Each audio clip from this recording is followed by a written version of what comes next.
हरे कृष्ण। जय मांबे। माँ जगदम्बा की असीम कृपा, अनंत करुणा और दिव्य आशीर्वाद से आप सभी श्रद्धालु भक्तों का यह पावन दिवस सुख, शांति, समृद्धि और दिव्य ऊर्जा से परिपूर्ण हो। पिछले अध्याय को जिस श्रद्धा, विश्वास और भक्ति भाव से आप सभी ने सुना और अपने हृदय में बसाया, उसके लिए हृदय से कोटि कोटि धन्यवाद। माँ भगवती की असीम कृपा से आपके जीवन के सभी संकट दूर हों, हर बाधा सरल मार्ग में परिवर्तित हो और आपके घर परिवार में सदैव सुख, शांति और सौभाग्य का वास बना रहे। हे प्रिय भक्तों, आज हम इस दिव्य कथा श्रृंखला के एक और अत्यंत महत्वपूर्ण और मंगलमय पड़ाव पर पहुंच चुके हैं। 28वें अध्याय में जो भी साधक इस पावन कथा का श्रवण पूर्ण श्रद्धा, एकाग्रचित और अटूट विश्वास के साथ करता है, उसके जीवन में माँ भगवती सदैव अपनी कृपा की वर्षा करती हैं और उसे हर प्रकार के भय, दुख और संकट से मुक्त करती हैं। तो आइए भक्तों, इस पावन क्षण में अपने मन को निर्मल करें, भक्ति के दीप को प्रज्वलित करें और अपने जीवन को माँ के चरणों में समर्पित करें। सबसे पहले प्रथम पूजनीय विघ्नहर्ता भगवान श्री गणेश जी का स्मरण करें और फिर जगत जननी माँ भगवती का ध्यान करते हुए पूर्ण श्रद्धा और प्रेम के साथ आज के इस पावन 28वें अध्याय की कथा का मंगलमय शुभारंभ करें। तो प्रेम से बोलिए, जय माँ भगवती, जय श्री गणेश। जन्मेजय बोले, हे ब्राह्मण, आपने अद्भुत कर्म करने वाले इंद्र का आख्यान कहा, जिसमें उनके पदच्युत होने और दुख प्राप्त करने का विशेष रूप से वर्णन किया गया है तथा जिसमें देवताओं की भी अधीश्वरी देवी भगवती की महिमा विस्तार से वर्णित हुई है। मुझे महान संदेह है कि महान तपस्वी इंद्र को देवाधिपति का पद प्राप्त होने पर भी दारुण दुख प्राप्त हुआ।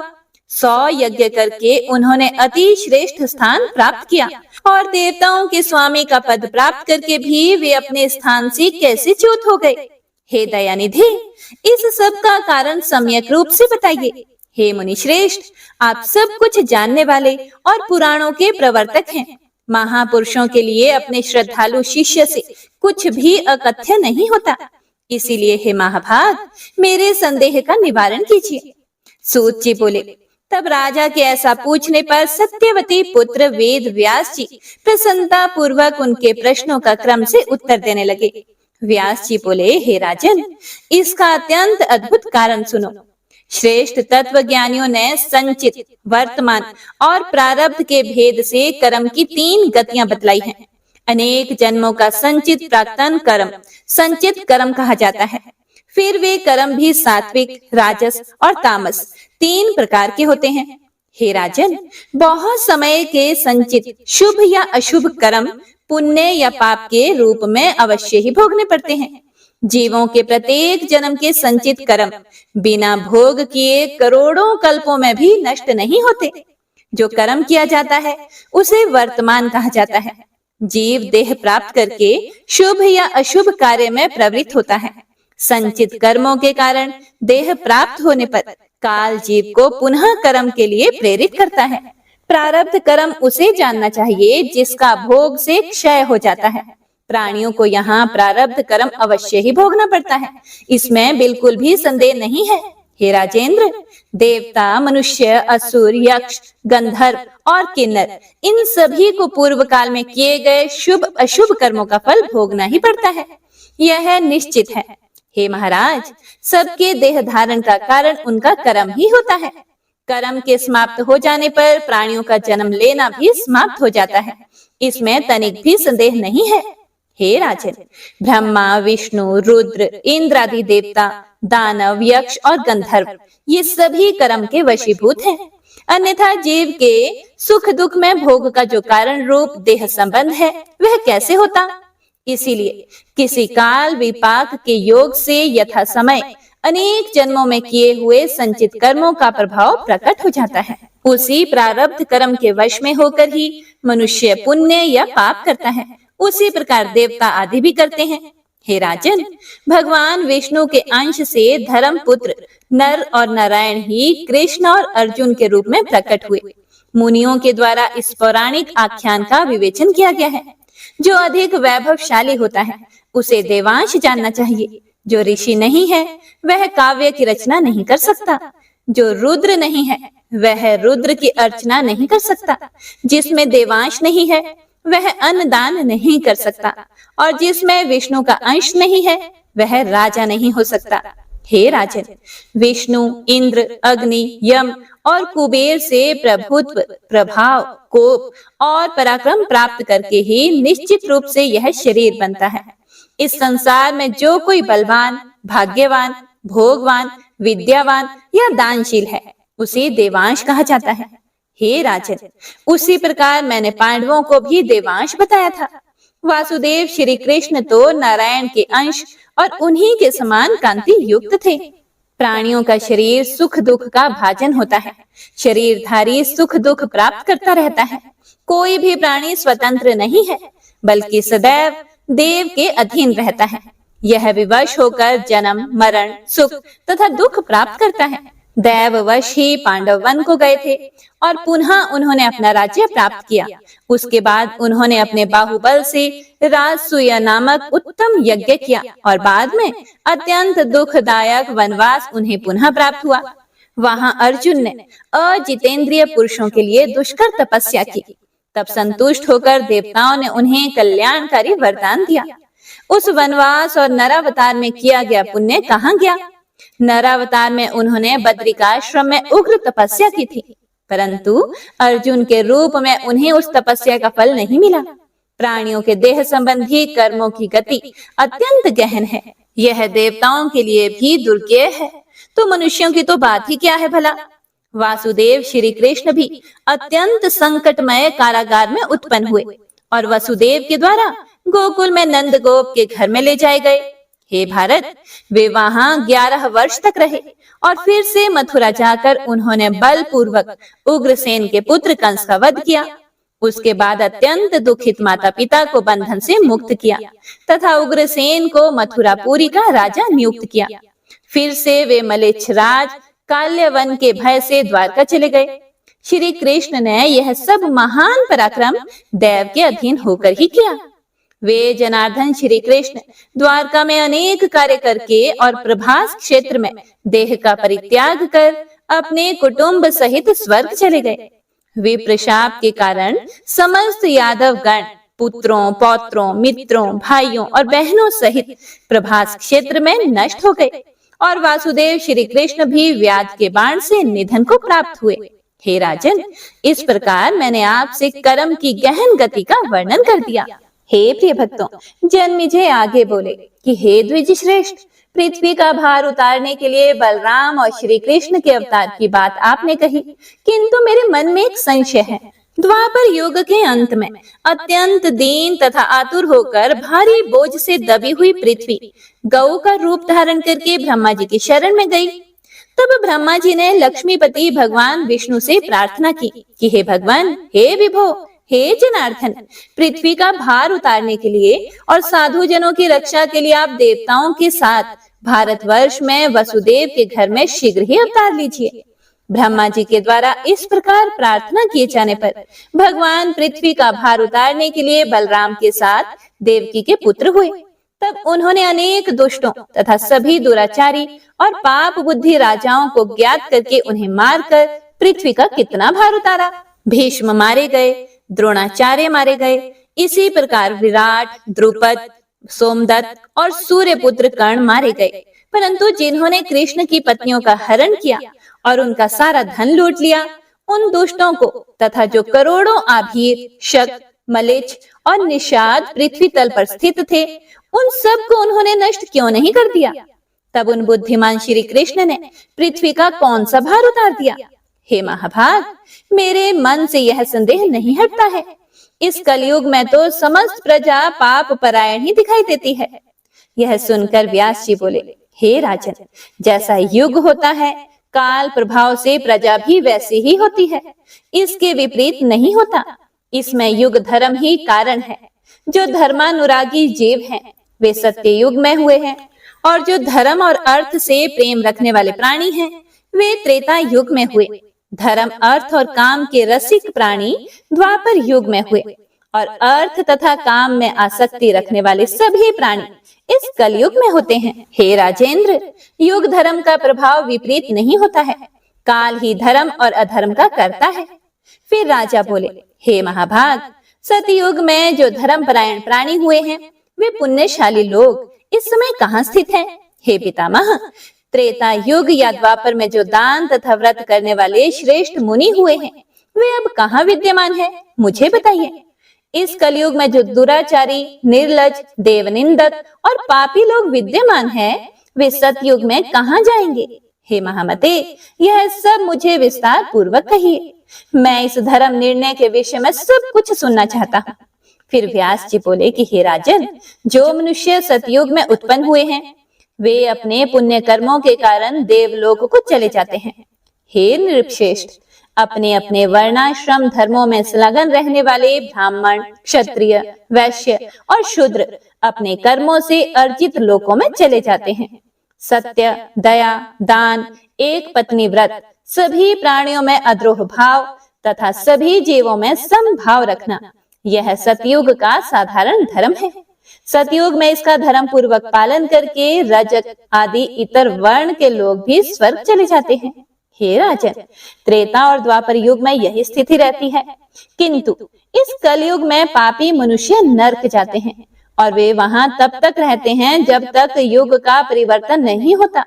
उसके बाद मनुष्य के रूप में वे पुनः पृथ्वी पर जन्म लेते हैं। हे राजन, जब कलयुग का अंत और सतयुग का आरंभ होता है तब पुण्यशाली लोग स्वर्ग से पुनः मनुष्य के रूप में जन्म लेते हैं। जब द्वापर का अंत और कलयुग का प्रारंभ होता है तब नरक के सभी पापी पृथ्वी पर मनुष्य के रूप में उत्पन्न होते हैं। इस प्रकार युग के अनुरूप ही आचार होता है, उसके विपरीत कभी नहीं होता। कलयुग असत प्रधान होता है, इसीलिए उसमें प्रजा भी वैसी ही होती है। दैव योग से कभी कभी इन प्राणियों के जन्म लेने में व्यतिक्रम भी हो जाता है। कलयुग में कुछ जो साधु जन हैं वे द्वापर के मनुष्य हैं, उसी प्रकार द्वापर के मनुष्य कभी कभी त्रेता में और त्रेता के मनुष्य सतयुग में जन्म लेते हैं। जो सतयुग में दुराचारी मनुष्य होते हैं वे कलयुग के होते हैं। वे अपने किए हुए कर्म के प्रभाव से दुख पाते हैं और पुनः युग प्रभाव से वे वैसा ही कर्म करते हैं। फिर जन्मेजय आगे बोले कि हे महाभाग, आप समस्त युग धर्मों का पूर्ण रूप से वर्णन करें। जिस युग में जैसा धर्म होता है उसे मैं जानना चाहता हूँ। फिर व्यास जी बोले, हे राजन, ध्यान पूर्वक सुनिए। इस संबंध में मैं एक दृष्टांत कहता हूँ, सुनो। साधु जनों के मन भी युग धर्म से प्रभावित होते हैं। हे राजेंद्र, आपके महात्मा और धर्मज्ञ पिता की भी बुद्धि कलयुग ने विप्र का अपमान करने की ओर प्रेरित कर दी थी। अन्यथा ययाति के कुल में पैदा हुए क्षत्रिय राजा परीक्षित एक तपस्वी के गले में मरा हुआ सर्प क्यों डालते भला? हे राजन, विद्वान को इसे युग का ही प्रभाव समझना चाहिए, इसीलिए विशेष रूप से धर्माचरण ही प्रयत्न पूर्वक करना चाहिए। हे राजन, सत्ययुग में सभी ब्राह्मण वेद के ज्ञाता, पराशक्ति की पूजा में तत्पर रहने वाले, देवी दर्शन की लालसा से युक्त, गायत्री और प्रणव मंत्र में अनुरक्त गायत्री का ध्यान करने वाले, गायत्री जप परायण, एकमात्र माया बीज मंत्र का जप करने वाले, प्रत्येक गांव में भगवती पराम्बा का मंदिर बनाने के लिए उत्सुक रहने वाले, अपने अपने कर्मों में निरत रहने वाले, सत्य, पवित्रता, दया से समन्वित, वेद त्रय कर्म में संलग्न रहने वाले और तत्व ज्ञान में पूर्ण निष्णात होते थे। क्षत्रिय प्रजाओं के भरण पोषण में संलग्न रहते थे। हे राजन, उस पुण्यमय सतयुग में वैश्य लोग कृषि, व्यापार और गौ पालन करते थे तथा शूद्र सेवा परायण रहते थे। उस सतयुग में सभी वर्णों के लोग भगवती पराम्बा के पूजन में आसक्त रहते थे। उसके बाद त्रेता युग में धर्म की स्थिति कुछ कम हो गई। सतयुग में जो धर्म की स्थिति थी वह द्वापर में विशेष रूप से कम हो गई। हे राजन, पूर्व युगों में जो राक्षस समझे जाते थे वे ही कलयुग में ब्राह्मण माने जाते हैं। वे प्राय पाखंडी, लोगों को ठगने वाले, झूठ बोलने वाले तथा वेद और धर्म से दूर रहने वाले होते हैं। उनमें से कुछ तो दंभी, लोक व्यवहार में चालाक, अभिमानी, वेद प्रतिपादित मार्ग से हटकर चलने वाले, शूद्रों की सेवा करने वाले, विभिन्न धर्मों का प्रवर्तक करने वाले, वेद निंदक, क्रूर, धर्मभ्रष्ट और व्यर्थ वाद विवाद में लगे रहने वाले होते हैं। हे राजन, जैसे जैसे कलयुग की वृद्धि होती है वैसे वैसे सत्य मूलक धर्म का सर्वथा क्षय हो जाता है और वैसे ही क्षत्रिय, वैश्य, शूद्र और इतर वर्णों के लोग भी धर्महीन, मिथ्यावादी तथा पापी होते हैं। ब्राह्मण शूद्र धर्म में संलग्न और प्रतिग्रह परायण हो जाते हैं। हे राजन, कलयुग का प्रभाव और पड़ने पर स्त्रियां स्वेच्छाचारिणी तथा काम, लोभ और मोह से युक्त हो जाएंगी। हे राजन, वे पापाचारिणी, झूठ बोलने वाली, सदा कलह करने वाली, अपने पति को ठगने वाली और नित्य धर्म का भाषण करने में निपुण होंगी। कलयुग में इस प्रकार की पाप परायण स्त्रियां होती हैं। हे राजन, आहार की शुद्धि से ही अंतःकरण की शुद्धि होती है और हे नृपश्रेष्ठ, चित्त शुद्ध होने पर ही धर्म का प्रकाश होता है। आचार संकरता अर्थात दूसरे वर्णों के अनुसार आचरण दोष से धर्म में व्यक्तिक्रम उत्पन्न होता है और धर्म में विकृति होने पर वर्ण संकरता उत्पन्न होती है। हे राजन, इस प्रकार सभी धर्मों से हीन कलयुग में अपने अपने वर्णाश्रम धर्म की चर्चा भी कहीं नहीं सुनाई देती। राजन, धर्मज्ञ और श्रेष्ठ जन भी अधर्म करने लग जाते हैं। यह कलयुग का स्वभाव ही है, किसी के भी द्वारा इसका प्रतिकार नहीं किया जा सकता। इसीलिए हे राजेंद्र, इस काल में स्वभाव से ही पाप करने वाले मनुष्यों की निष्कृति सामान्य उपाय से नहीं हो सकती। यह सुनकर जन्मेजय बोले, हे भगवान, हे समस्त धर्मों के ज्ञाता, हे समस्त शास्त्रों में निपुण, अधर्म के बाहुल्य वाले कलयुग में मनुष्यों की क्या गति होती है? यदि उससे निस्तार का कोई उपाय हो तो उसे दयापूर्वक मुझे बतलाइए। व्यास जी बोले, हे महाराज, इसका एक ही उपाय है, दूसरा नहीं है। समस्त पापों के शमन के लिए देवी के चरण कमल का ध्यान करना चाहिए। हे राजन, देवी के पाप दाहक नाम में जितनी शक्ति है उतने पाप तो हैं ही नहीं, इसीलिए भय की क्या आवश्यकता। यदि विवशता पूर्वक भी भगवती के नाम का उच्चारण हो जाए तो वे क्या क्या दे देती हैं, उसे जानने में भगवान शंकर आदि भी समर्थ नहीं है। भगवती देवी के नाम का स्मरण ही समस्त पापों का प्रायश्चित है। इसीलिए हे राजन, मनुष्य को कली के भय से पुण्य क्षेत्र में निवास करना चाहिए और पराअंबा के नाम का निरंतर स्मरण करना चाहिए। जो देवी को भक्ति भाव से नमस्कार करता है वह प्राणियों का छेदन, भेदन और सारे संसार को पीड़ित करके भी उन पापों से मुक्त हो जाता है। हे राजन, यह मैंने आपसे संपूर्ण शास्त्रों के रहस्य को कह दिया। इस पर भली भांति विचार कर आप देवी के चरण कमल की आराधना करें। वैसे तो सभी लोग अजपा नामक गायत्री का जप करते हैं, लेकिन वे माया से मोहित होने के कारण उन महामाया की महिमा और महान वैभव को नहीं जानते। सभी ब्राह्मण अपने हृदय में गायत्री का जप करते हैं, परंतु वे भी उन महामाया की महिमा और उनके महान वैभव को नहीं जानते। हे राजन, युग धर्म की व्यवस्था के विषय में आपने जो कुछ पूछा था वह सब मैंने आपसे कह दिया। अब आप और क्या सुनना चाहते हैं? राजा बोले, हे मुनि श्रेष्ठ, अब आप मुझे मनुष्यों और देवताओं के द्वारा सेवनीय इस पृथ्वी पर स्थित पुण्य तीर्थों, क्षेत्रों तथा नदियों के विषय में बताइए। उन तीर्थों में स्नान तथा दान का जैसा फल मिलता है उसे और विशेष रूप से तीर्थ यात्रा की विधि तथा नियमों को भी बताइए। फिर व्यास जी बोले, हे राजन सुनिए, मैं उन विविध तीर्थों का वर्णन करूंगा जिन तीर्थों में देवियों के प्रशस्त मंदिर विद्यमान हैं। नदियों में गंगा श्रेष्ठ है, इसी प्रकार यमुना, सरस्वती, नर्मदा, गंडकी, सिंधु, गोमती, तमसा, कावेरी, चंद्रभागा, पुण्या, शुभ वेत्रवती, सरयू, तापी तथा साबरमती भी हैं। इन्हें तो मैंने बतला दिया। हे राजन, इनके अतिरिक्त सैकड़ों अन्य नदियां भी हैं। उनमें से समुद्र में गिरने वाली नदियां पुण्यमयी हैं तथा समुद्र में ना गिरने वाली नदियां अल्प पुण्यमयी वाली हैं। समुद्र गामिनी नदियों में वे बहुत पवित्र हैं जो सदा जल पूरित होकर बहती रहती हैं। श्रावण और भाद्रपद इन 2 महीनों में सभी नदियां रजस्वला होती हैं, क्योंकि उनमें वर्षा काल में ग्रामीण जल प्रवाहित होता है। पुष्कर, कुरुक्षेत्र, धर्मारण्य, प्रभास, प्रयाग, नैमिषारण्य और विख्यात अर्बुदारण्य ये अत्यंत पवित्र तीर्थ हैं। इसी प्रकार श्रीशैल, सुमेरु और गंधमादन पवित्र पर्वत हैं। सरोवरों में सर्वविख्यात मानसरोवर, श्रेष्ठ बिंदुसर और पवित्र अछोद सरोवर पुण्य सरोवर है। इसी प्रकार शुद्ध मन वाले मुनियों के आश्रम भी पुण्य स्थल हैं। विख्यात बद्रिकाश्रम सदैव पुण्यशाली आश्रम के रूप में कहा जाता है, जहाँ नर नारायण नाम के 2 मुनियों ने तपस्या की थी। ऐसे ही वामनाश्रम और शतयूपाश्रम भी विख्यात है। जिस ऋषि ने जहाँ तपस्या की वह आश्रम उसी के नाम से प्रसिद्ध हो गया। हे राजन, इस प्रकार इस भूतल पर असंख्य पवित्र पुण्य स्थल हैं, जो मुनियों द्वारा पवित्र कहे गए हैं। हे राजन, इन सभी स्थानों में देवी के मंदिर हैं, जो दर्शन कर लेने मात्र से पाप का हरण करते हैं। वहाँ बहुत से भक्त नियम पूर्वक वास करते हैं। उन कतिपय स्थानों का वर्णन आगे करूंगा। हे राजन, तीर्थ, दान, व्रत, यज्ञ, तपस्या और सभी पुण्य कर्म शुद्धि सापेक्ष है। द्रव्य शुद्धि, क्रिया शुद्धि और मानसिक शुद्धि के आधार पर ही तीर्थ, तप और व्रत पवित्र होते हैं।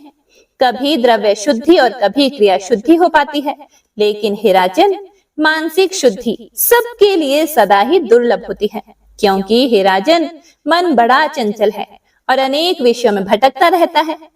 तब हे राजन, विविध विषयों के आश्रित रहने वाला मन कैसे शुद्ध रह सकता है? काम, क्रोध, लोभ, अहंकार तथा मद, ये सभी तपस्या, तीर्थ सेवन और व्रतों में विघ्नकारी होते हैं। हे राजन, अहिंसा, सत्य, अस्तेय, शौच, इंद्रिय निग्रह और अपने धर्म का पालन समस्त तीर्थों का फल प्रदान करते हैं।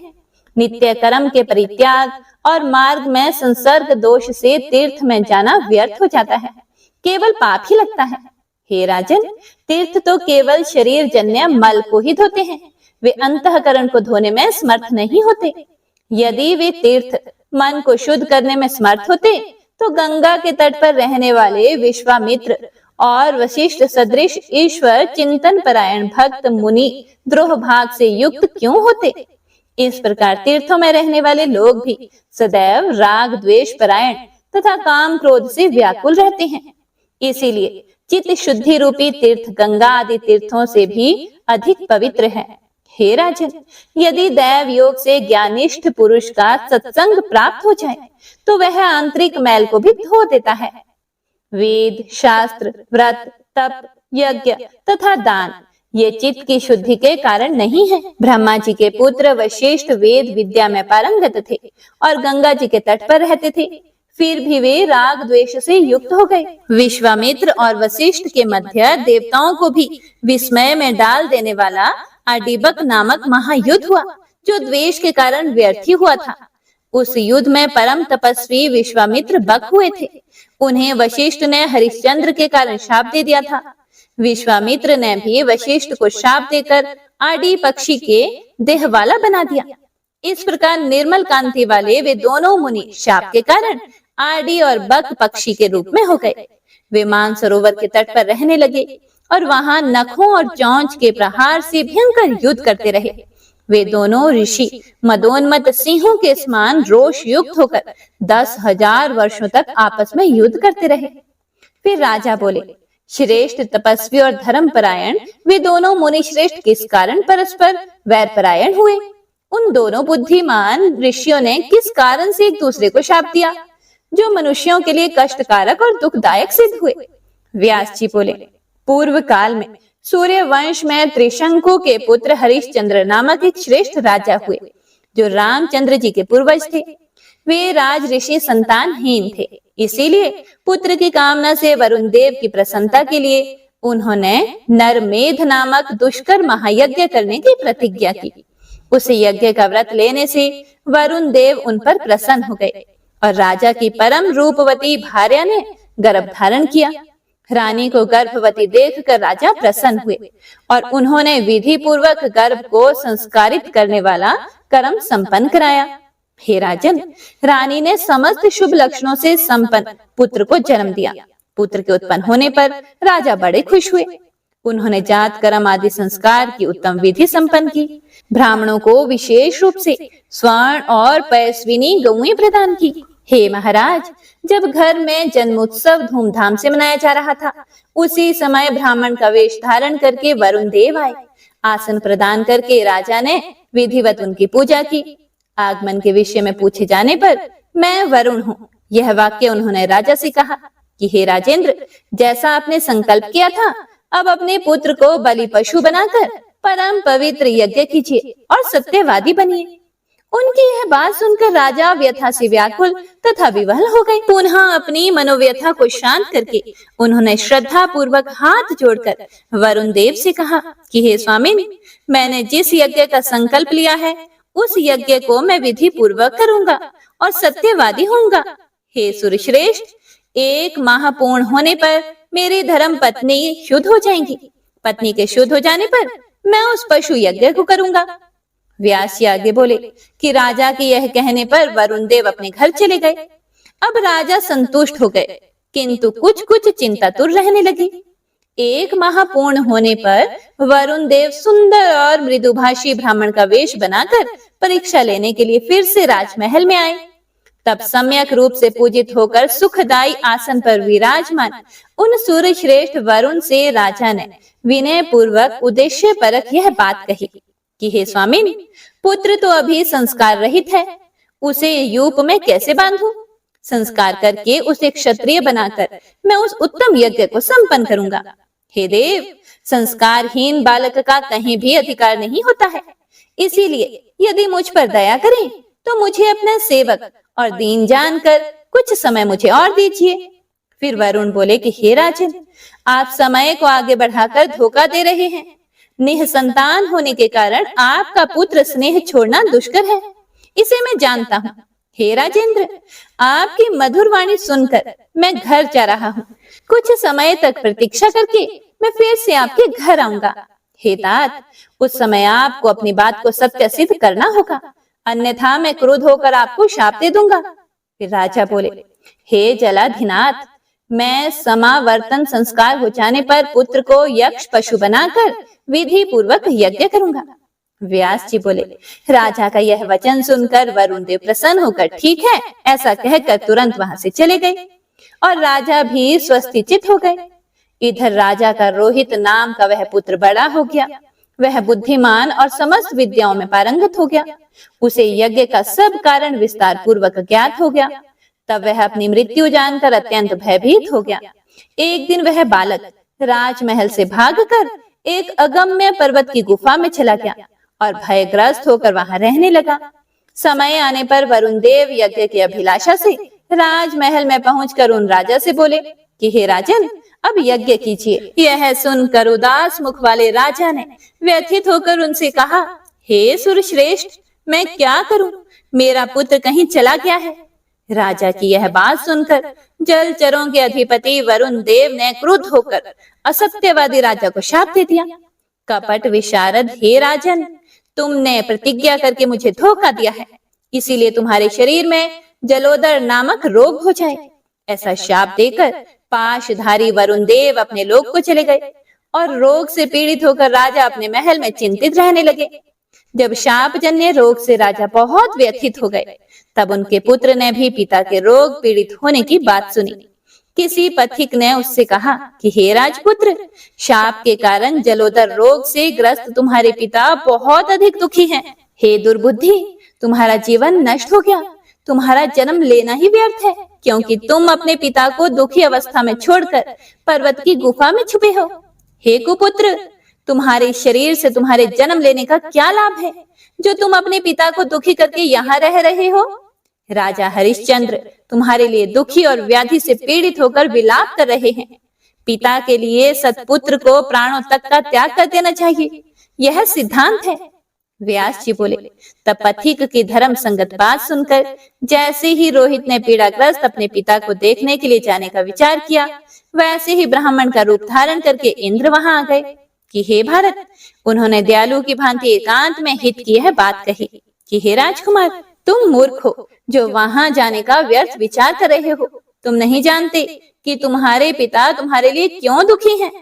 इंद्र बोले कि पूर्व काल में राजा ने वरुण देव से यह प्रतिज्ञा की थी कि मैं अपने प्रिय पुत्र को यज्ञिक पशु बनाकर यज्ञ करूंगा। यह उन्होंने बड़ा साहस किया था। हे महामते, तुम्हारे वहां जाने पर रोग से दुखी तुम्हारे निर्दयी पिता तुम्हें यज्ञिक पशु बनाकर यूप में बांधकर मार डालेंगे। अमित तेजस्वी इंद्र के द्वारा इस प्रकार रोक दिए जाने पर माहेश्वरी की माया से अत्यंत मोहित होकर वह राजपुत्र वहीं रुक गया। इस प्रकार जब जब वह पिता को रोग से पीड़ित सुनकर जाने का विचार करता था, तब तब इंद्र उसे रोक देते थे। एक दिन राजा हरिश्चंद्र ने अत्यंत दुखी होकर एकांत में बैठे हुए सर्वज्ञ और कल्याणकारी गुरु वशिष्ठ के पास जाकर पूछा। राजा बोले कि हे भगवान, अब मैं क्या करूं? मैं तो अत्यंत भयभीत और कष्ट से पीड़ित हूँ।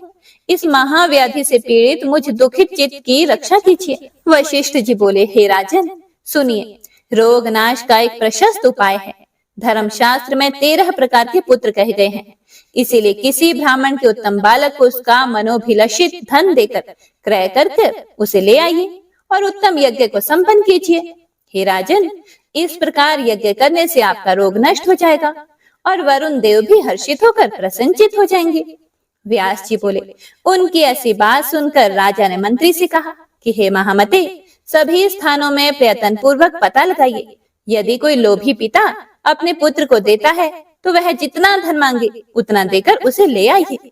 सब प्रकार से प्रयास करके यज्ञ के लिए ब्राह्मण बालक लाना ही चाहिए। मेरे कार्य में तुम्हें किसी भी प्रकार का बुद्धि शैथिल्य नहीं करना चाहिए। तुम्हें प्रत्येक ब्राह्मण से प्रार्थना करनी चाहिए कि धन लेकर राजा को पुत्र दे दीजिए।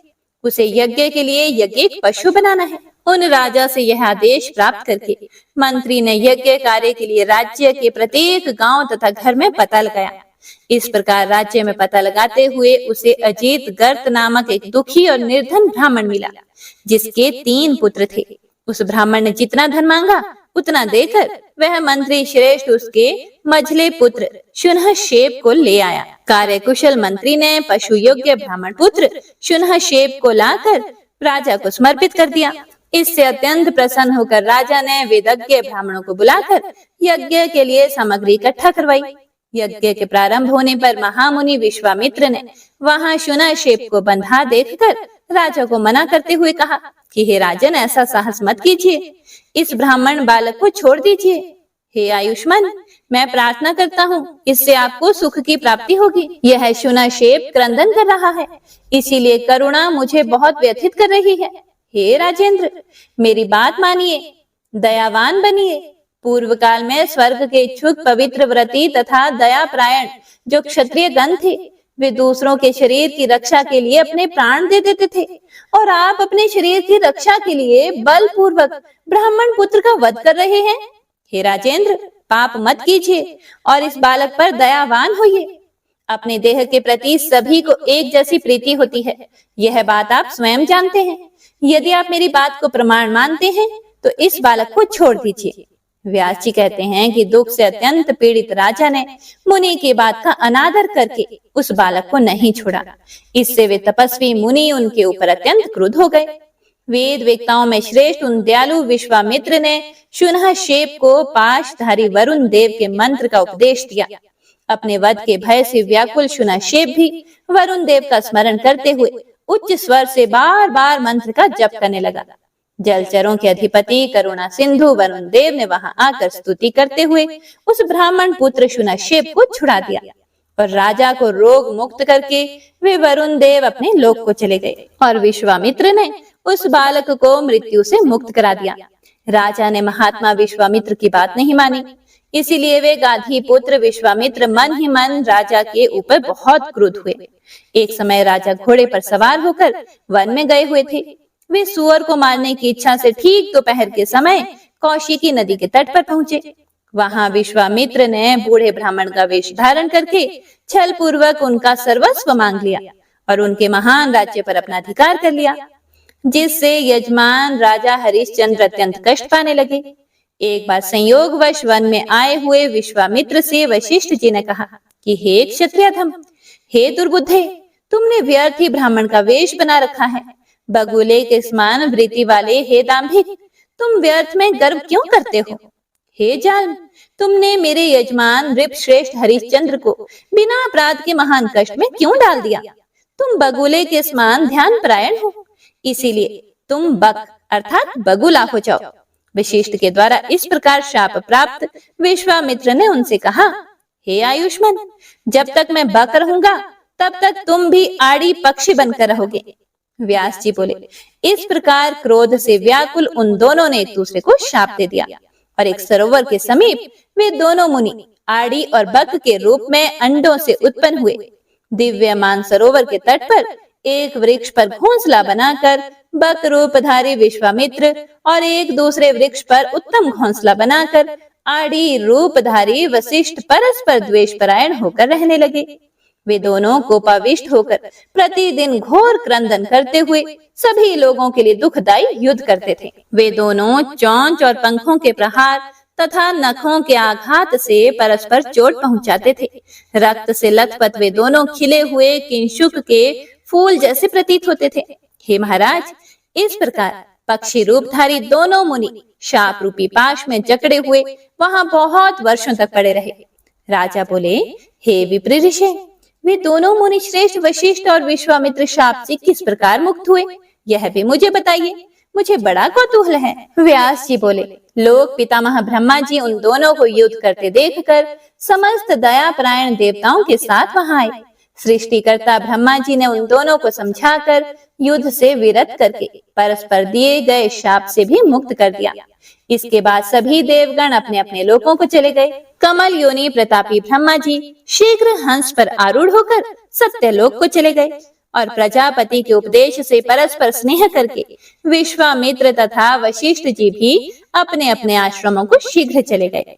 हे राजन, इस प्रकार मैत्रावरुणी वशिष्ठ जी ने भी अकारण ही विश्वामित्र के साथ परस्पर दुखप्रद युद्ध किया था।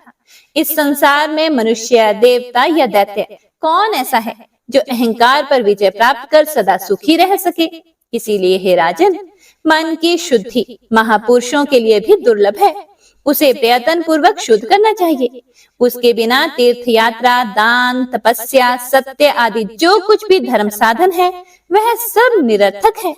सबके देहों में तथा प्राणियों के धर्म कर्मों में सात्विकी, राजसी और तामसी, यह 3 प्रकार की श्रद्धा कही गई है। इनमें यथोक्त फल देने वाली सात्विक की श्रद्धा जगत में सदा दुर्लभ होती है।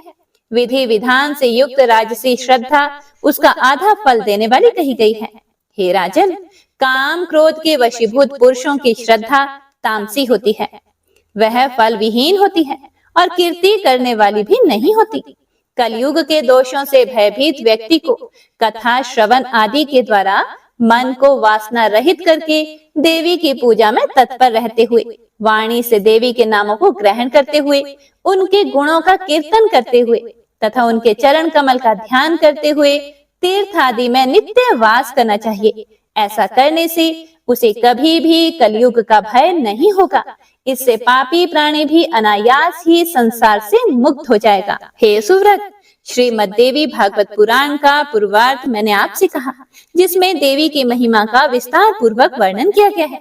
भगवती जगदम्बा का यह रहस्य जिस किसी को नहीं सुना देना चाहिए। भक्त शांत देवी की भक्ति में लीन ज्येष्ठ पुत्र तथा गुरु भक्ति से युक्त शिष्य के समक्ष ही इसका वर्णन करना चाहिए। इस संसार में जो मनुष्य संपूर्ण कथाओं के सार स्वरूप समस्त वेदों की तुलना करने वाले तथा नानाविध प्रमाणों में परिपूर्ण इस श्रीमद् देवी भागवत पुराण का विशेष श्रद्धा के साथ भक्ति पूर्वक पाठ करता है तथा इसका श्रवण करता है, वह ऐश्वर्य संपन्न तथा ज्ञानवान हो जाता है। जय माता दी। नमो नमो दुर्गे सुख करनी, नमो नमो अम्बे दुख हरनी। निरंकार है ज्योति तुम्हारी, तिहु लोक फैली उजियारी। शशि ललाट मुख महाविशाला, नेत्र लाल भ्रिकुटी विकराला। रूप मातु को अधिक सुहावे, दर्श करत जन अति सुख पावे। तुम संसार शक्ति लय की ना, पालन हेतु अन्न धन देना। अन्नपूर्णा हुई जगपाला, तुम ही आदि सुंदरी बाला। प्रलय काल सब नाशन हारे, तुम गौरी शिव शंकर प्यारे। शिव योगी तुम्हारे गुण गावे, ब्रह्मा विष्णु तुम्हें नित ध्यावे। रूप सरस्वती को तुम धारा, दे सुबुद्धि ऋषि मुनि नुबारा। धर्यो रूप नरसिंह को अम्बा, प्रगट भई फाड़ कर खम्बा। रक्षा करी प्रहलाद बचायो, हिरण्याक्ष को स्वर्ग पठायो। लक्ष्मी रूप धरो जग माही, श्री नारायण अंग समाही। क्षीर सिंधु में करत विलासा, दया सिंधु दीजे मन आसा। हिंगलाज में तुम्ही भवानी, महिमा अमित ना जात बखानी। मातंगी अरु धूमवती माता, भुवनेश्वरी बगला सुखदाता। श्री भैरव तारा जगतारिणी, छिन्न भाल भव दुख निवारिणी। केहरी वाहन सोह भवानी, लांगुर वीर चलत अगवानी। कर में खप्पर खड़ग विराजे, जाको देख काल डर भाजे। सोहे अस्त्र और त्रिशूला, जाते उठत शत्रु ही शूला।